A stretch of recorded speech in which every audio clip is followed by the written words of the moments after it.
Assalamualaikum warahmatullahi wabarakatuh. Sebelumnya perkenalkan, nama saya Adila Fauzia dari Prodi Psikologi dengan NPM akhir 016. Sebelumnya kepada teman-teman, semoga selalu dalam lindungan Allah Subhanahu wa Ta'ala dan selalu sehat walafiat dimanapun kalian berada. Jadi di kali ini kita akan membahas tentang materi komunikasi efektif. Nah, sebelumnya kita perlu cari tahu dulu nih teman-teman. Kita perlu tahu dulu arti komunikasi itu apa dan apa saja yang ada di dalam komunikasi tersebut gitu ya. Nah, di dalam komunikasi itu ada yang namanya komunikator dan komunikan. Nah, di mana komunikator itu adalah orang yang menyampaikan pesan, sementara komunikan itu adalah orang yang menerima pesan. Seperti posisinya sekarang, saya di sini menjadi komunikator, sedangkan teman-teman sekalian menjadi komunikan. Seperti itu ya teman-teman, contoh singkatnya. Nah, lalu komunikasi itu apa sih? Komunikasi itu adalah sebuah proses saat komunikator menyampaikan pesan kepada komunikannya, dan sehingga proses tersebut dapat berjalan dengan lancar dan baik. Komunikasi sendiri berasal dari bahasa Latin yaitu communis yang artinya bersama. Lalu kita kembali lagi ke poin awal di mana materi kita itu adalah komunikasi efektif. Nah, komunikasi efektif itu apa? Para ahli itu menyatakan bahwa komunikasi efektif adalah pemahaman bersama antara orang yang menyampaikan pesan dan orang yang menerima pesan. Jadi adanya pemahaman bersama antara komunikator dan komunikan tersebut gitu. Kita memahami bersama sebenarnya apa sih yang sedang kita bahas, apa sih yang sedang kita perbincangkan. Lalu kalau kita sedang membahas masalah, jalan keluar yang akan kita pecahkan itu seperti apa gitu. Berbicara tentang komunikasi efektif itu ada 5 prinsip dasar yang harus kita pahami tentang bagaimana cara kita berkomunikasi secara efektif gitu. Nah, 5 poin dasar ini juga akan kita bahas di video kali ini, teman-teman. 5 itu yang pertama adalah adanya respect, yang kedua empati, yang ketiga audible, yang keempat itu clarity, dan yang kelima itu humble. Oke, kita masuk ke dalam poin yang pertama, yaitu respect atau menghargai. Teman-teman sudah tahu ya respect itu apa. Nah, di dalam komunikasi efektif, kita itu harus adanya perilaku atau sikap respect kita terhadap komunikator ataupun sebaliknya, maupun komunikator ke komunikan atau komunikan ke komunikator gitu. Contohnya seperti apa sih? Nah, contohnya begini teman-teman.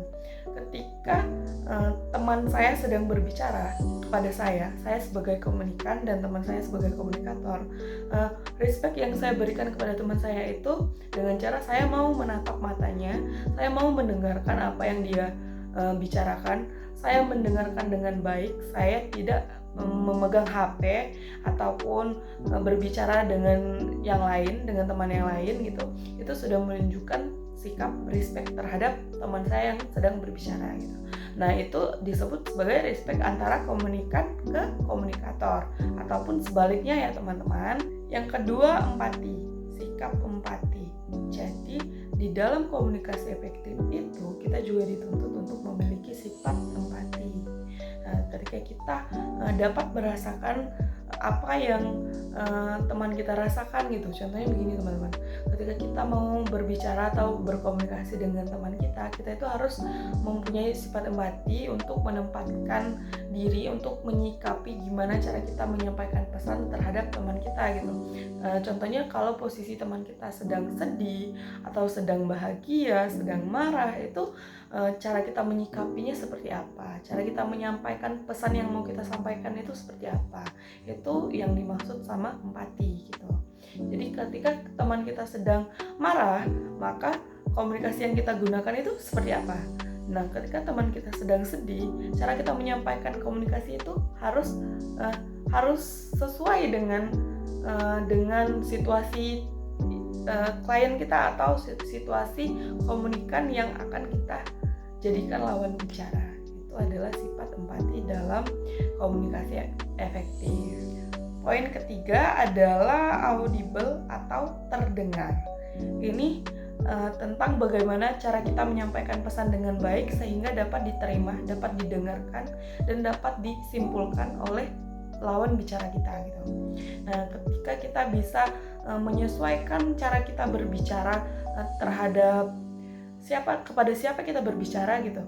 Nah, contohnya teman-teman bisa melihat dulu nih lawan bicara teman-teman itu siapa. Lawan bicara teman-teman itu pahamnya menggunakan bahasa yang seperti apa.